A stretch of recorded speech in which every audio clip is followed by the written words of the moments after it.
Big Q, what up? What up, Kev? Hey man, Thanksgiving has come and gone. This year is flying by. We are already in December, bro, and it's cold in outside, bro. Cold, cold. But Chicago fans are feeling all warm and fuzzy on the inside because we fired Matt Eberflus. He's finally gone on Black Friday because the Chicago Bears moved on for him. So we're gonna talk about what we expect as far as life after Eberflus is concerned. Chicago Bulls first quarter of the season is gone. It's over. We got to talk about that. How we feeling about the Bulls? Plus updates on every other team right after the intro.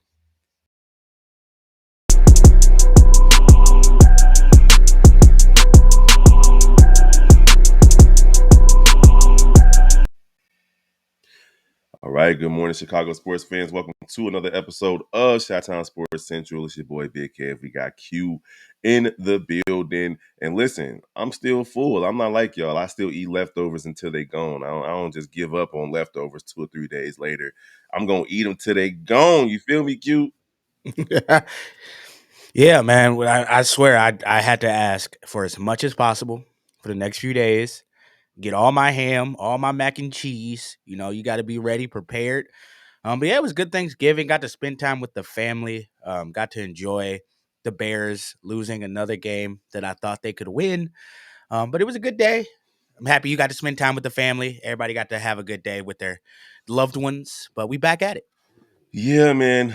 We spent time with our loved ones, our beloved Bears, as part of that process, and they let us down in one of the most ridiculous ways you can see a team lose a football game. It just seems like for this season, just for Eberflus's coaching career for the Chicago Bears, he tried to one up himself on what different ways to lose. 28-0 lead, blow it. Two touchdown lead with less than 3 minutes to go, or two score lead with less than 3 minutes to go, blow it. Opportunity to stop a team from throwing a Hail Mary, don't call a timeout. Opportunity to kick to win an overtime game on the road against your one of your rivals, go ahead and lose that one too. Like he had every way possible to lose. Eberflus lost, and it cost him his job. So my question to you, because we've heard from some of the players, we heard about Jalen Johnson snapping out. If you missed that episode over on Chicago Bears Central, head on over there, check out C Dub and Bobby's mailbag. We've heard about how Shane Waldron came in and was just trying to change the process and how the run game worked, and it just didn't work out. He lost his job, and now we've heard from DJ Moore saying how he feels. You know, the players kind of felt like Thursday was the last straw. Everybody saw his firing coming, and now they're moving on to Mr. Brown, Mr. Thomas Brown. So what do we think life after Flus is going to look like for the Chicago Bears? I think it's gonna look like happiness. Like we have hope. Like that was one of the things that we've kind of been stuck with the last few years is regardless of what move we made, none of us really trusted Flus. So it's kind of like, yeah, we're getting a quarterback, but we don't got a coach. Yeah, we're getting this. We don't have a coach. Caleb has looked good the last few games. It looks like he's starting to learn the league. You can obviously see the team is not behind him. So now that Flus is gone, the team can actually be happy again. Like we actually have hope. We have a chance to make a good pick at head coach, to go with our great pick at quarterback, to go with our great offense, to help our good defense. Like this is one of the times that going into the next year, I'm truly excited to see what we do. Normally it's just hoping we don't make a bad pick, but I'm truly excited this year to see if we make something happen that can make us a playoff team. You know, my expectations is to see Thomas Brown and the defensive coordinator. For some reason, what's his name? He's slipping my head. Was it what? Anyway, the defensive coordinator, uh, be free. I feel like Eberflus was holding them back, especially on defense. Hardly ever blitzing, always being in zone coverage, allowing the quarterback to just sit back there and pick the Bears defense apart. We're about to see this defense unleashed. So that's the first thing that I'm expecting. And second, we know that Thomas Brown is interviewing for not only this head coaching job, but another head coaching job somewhere else in the league if it doesn't work out here. And I'm also expecting what you just said, happiness. especially from like the DJ Moores of the world, the Cole Komets of the world, the guys that have kind of been afterthoughts in Eberflus and Shane Waldron's approach this season for the most part. Even though DJ Moore's picked it up a little bit over the last few weeks, Keenan Allen also has picked it up as well. But I'm expecting to see Caleb Williams continue to improve. He's already passed any Chicago Bears rookie quarterback. He's already surpassed any quarterback, any rookie quarterback in the history of the NFL in terms of not throwing an interception. He has so many pass attempts without throwing an interception, which is crazy for NFL history. And then you have the pace for 4,000 yards. The Bears have yet to have a 4,000-yard passer. He can still get that if he averages about 280 passing yards for the next 5 games. Um, that's still in reach. So I'm expecting to see Caleb Williams reach rookie GOAT status for the Chicago Bears. Yeah, and that's kind of one of the funny things is as much as people who hate Caleb, and they don't hate him because he's a football player, they hate him because of things that have nothing to do with the game. Everyone, every time they lose, are talking about Caleb's a bust, Caleb's this, Caleb's that. The man is playing amazing. I don't know, like I don't know what you expect a rookie quarterback to do. Like I know with the whole issue with the last play, last game, everybody was talking about like, well, Caleb he's a quarterback, he should call a timeout. He's a rookie. These are mistakes he makes. That's why you have a head coach. Like And honestly, you yeah, also Caleb they probably probably could have already got it in place that he can't call timeouts. He's not exactly. allowed to. He said, "I'm going with what the coach said." Right? If you're a rookie, if you're new on the job, you sometimes don't make the smart decision. You make the decision that thinks you won't get your boss mad at you. Okay? I shouldn't take this return, but if this customer's angry, it might look bad. I might take it this one time. Sometimes you just got to do the thing and hope it works out. So, yes, Caleb's a little bit to blame, but you can't take any more blame away from your coach not calling the timeout in that position. Anybody who's been there, DJ Moore has more blame than Caleb Williams in that situation being a vet. Like, you have to understand this man is in his first season. He is already having a better year than Justin Fields has ever had. Yeah, don't say that too loudly because Justin Field fans are the reason why people are calling Caleb Williams a bust. And it's just mathematically and logically, it makes zero sense to compare Justin Fields' last year to Caleb's first year as a Chicago Bear. And honestly, Caleb has all the intangibles. We know that he can throw that ball. We know he can stand in the pocket. We know he can fit it into tight windows. We know that he can do things that the last quarterback just couldn't, and it's proof in Pittsburgh. We see it in with what happened yesterday with the boy Russell Wilson throwing for 400 yards and leading them on a comeback to defeat the Cincinnati Bengals. That's things that you wouldn't see from Justin Fields, who's a great quarterback who we all love here on this channel on all the channels. But at the end of the day, it's Caleb Williams' time to shine, and we're going to support him. So calling him a bust is ridiculous. He's on pace to shatter he's already shattered all Chicago Bears rookie quarterback records. So there's no way we're still talking about Justin Fields in December. It's weird. And your daddies didn't hug you enough when you were growing up. That's just the reality of it. But if you guys want to hear anything else about the Chicago Bears and the firing of Eberflus and moving forward with this team with 5 games to go, head on over to Chicago Bears Central, where Hayes, Bobby, C Dub, Steve O Speaks, and myself all pop in and hold it down over there. So moving on to the Chicago Bulls, man, I'm actually excited about this topic. We're a quarter of the way into the season. It seems like it's just flown by, but Mhm. at the end of the day, that's what it is. And the Chicago Bulls are playing tonight. They play the Brooklyn Nets, who they lost to earlier this year on a crazy effort from Cam Thomas, but he's injured right now, so we don't have to worry about him. But right now, the Chicago Bulls are what 9 or 8 and 13, right outside of the play-in. In front of them are Detroit, Brooklyn, Indiana, and Atlanta. For those that those play-in spots. But at 8 and 13, I expected the Chicago Bulls to have at least 10 wins right now.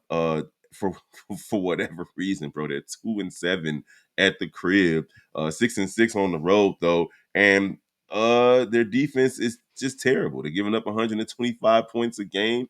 They're averaging about 120. They're one of the best scoring teams in the league, but they just don't stop anybody. We've seen a kind of a re-emergence or resurgence from Zach LaVine. He's playing with a chip on his shoulder. Vucevic is having a pretty good season, but other than that, pretty much everybody else on the roster is up and down. How are you feeling about the first quarter of the season from the players, and then we'll talk about the coaches? Player wise, I mean, from what I'm seeing, I like a lot of things I'm seeing. Right, Zach has shown that he is that type of player. I still don't think he's showing he's a number one, but he's showing he's a great piece, a great number two for any team that needs it in a playoff run. Vooch has jumped back to Orlando. Like Vooch has figured it out. Hey, I'm going to the post. No one can stop me down here. Give me the ball. But the sad part is Kobe looks like he's taking a step back. Io looks like he's taking a step back. Um, and that could just be a year thing. It could be a learning your new role now thing with Zach kind of playing the way he's playing. But the players have been decent. I think the issue with our record this season is we don't know how to close games. We just don't. The team doesn't have a closer. We don't have that DeMar. We don't have that Darren Fox. We don't have that Brunson. We don't have a player that just goes, give me the ball. I'm taking the next 15 shots. I'm winning the game. Like we try to make Zach that, but same thing with Trey Young. Zach likes to take some stupid threes sometimes that aren't necessary just to see if he can hit it.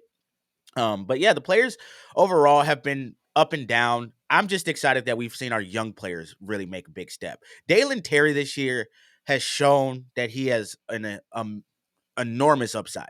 Right, Hmm. defensively, being an energy guy, that Javante Green, Alex Caruso type of player that doesn't score a lot, but he gets down to business. Julian Phillips is knocked down from the corner, and then Modest is out here showing like he might be the best pick in the last 10 years for the Bulls. So, Yeah.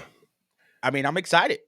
And we have to touch on this. After starting the season pretty strongly from three, and just stuff in the stat sheets.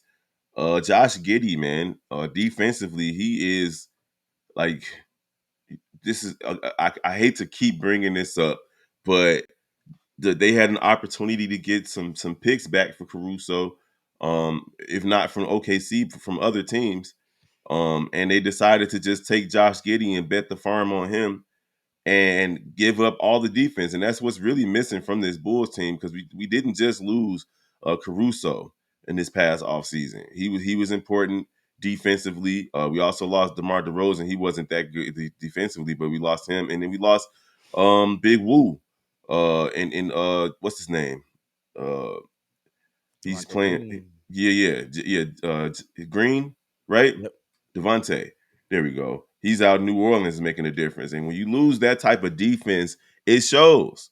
It shows, and that's why the Chicago Bulls are giving up, I think, about 6 points more than they score themselves, and which speaks to them not being able to close. They had every opportunity to defeat the Boston Celtics the other night, by the way, in the play-in, not the play-in, the NBA Cup in season tournament game, and the fourth quarter was just crazy. They gave up what, five or six threes to Peyton Pritchard in the fourth quarter alone, Mm-hmm. and it was just crazy to see. And then Patrick Williams, you gave this man a contract extension. He didn't show anything that was worth getting that contract extension, and he's injury prone at this point in his career.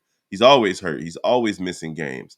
So as far as the first quarter of the season is concerned, I give the Chicago Bulls, Billy Donovan, real quick.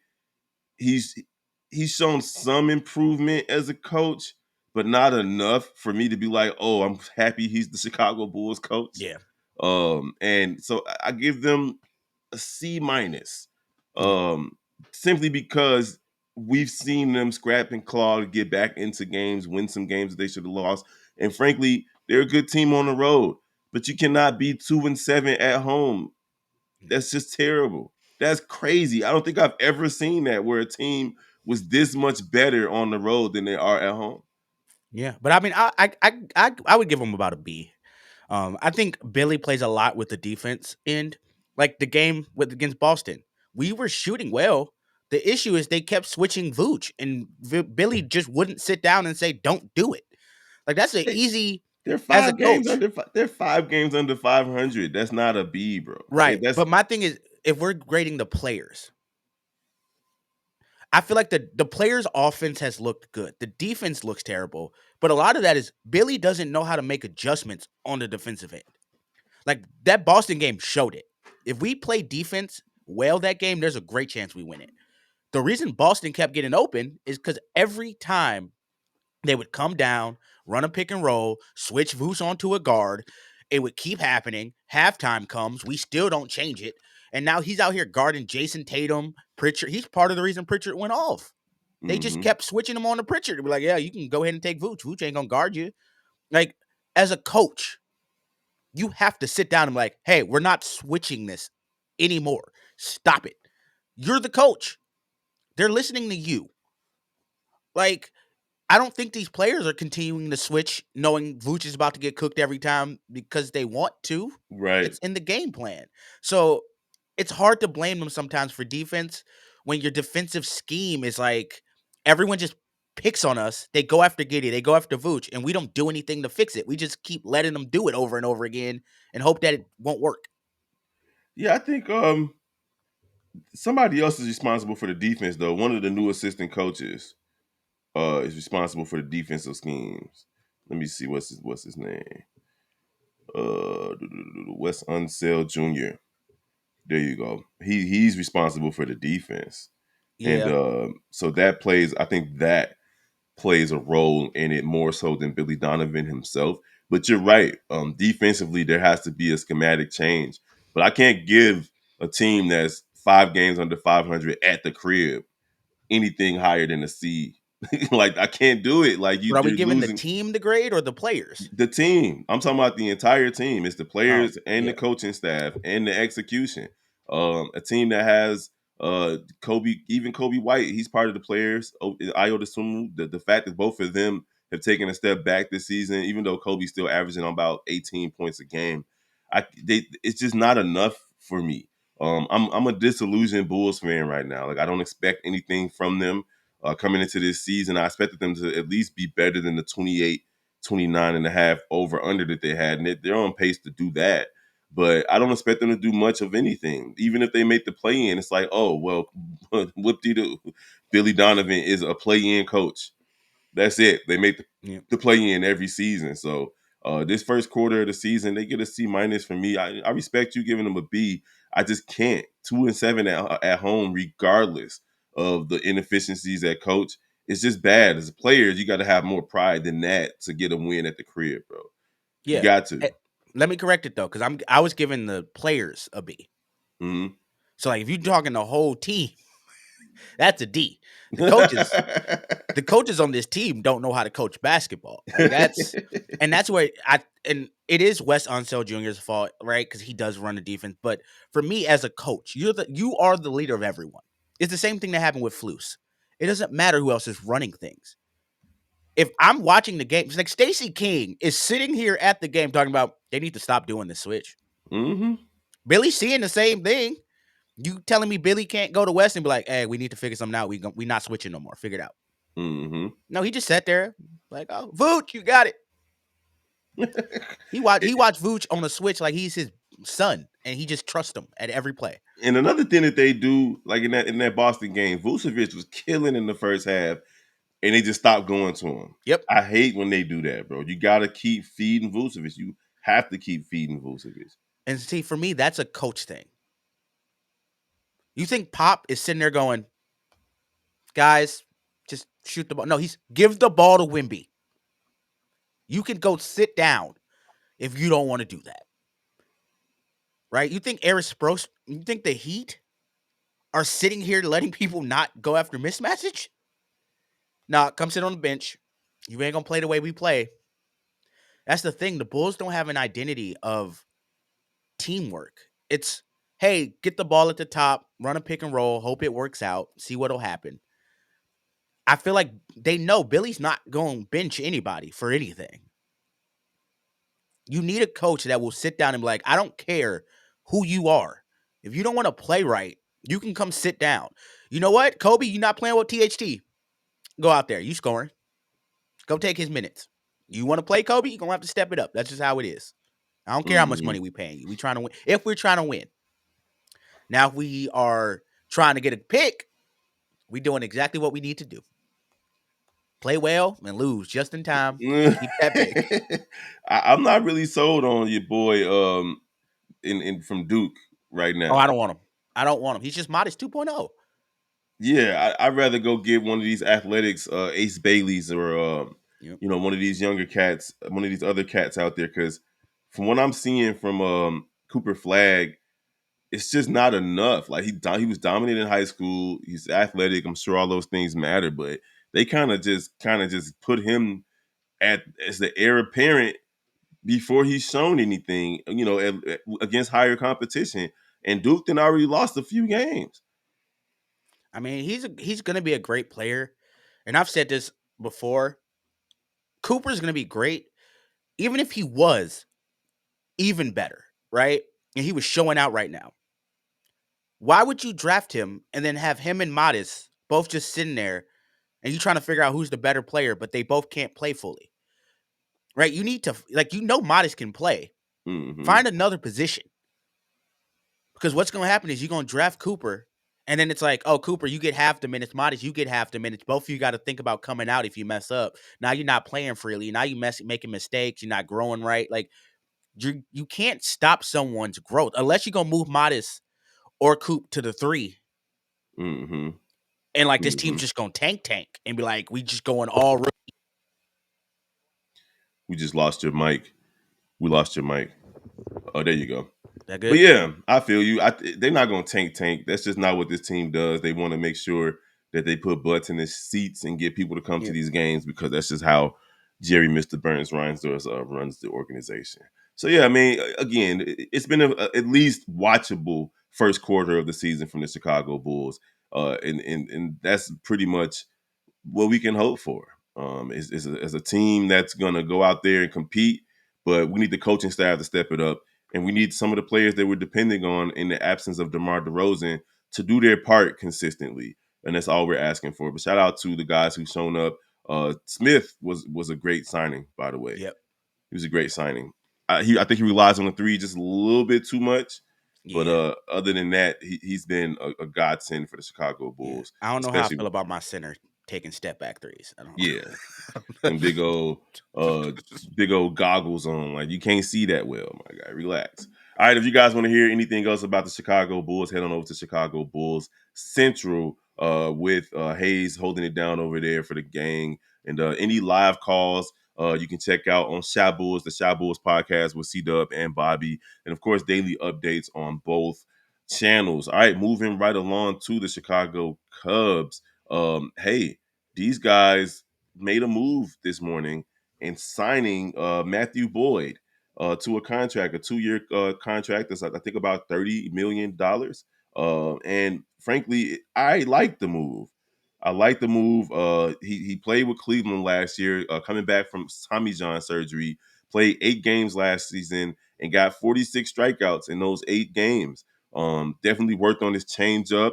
Definitely striking out people at a rate that the Cubs need, and he's a left-hander that they're adding to their starting rotation. They're figuring to add him to their starting rotation. I do think the Cubs do need to add more to their bullpen, but at the end of the day, adding that fourth or fifth starter, because last season that's what the issue was. They had way too many injuries in that starting rotation queue, and it hurt them because they had to call people up. Javier Assad, Hayden Wesneski, who was just awful, and so on and so forth behind Justin Steele, who got hurt, but then a Shota Imanaga.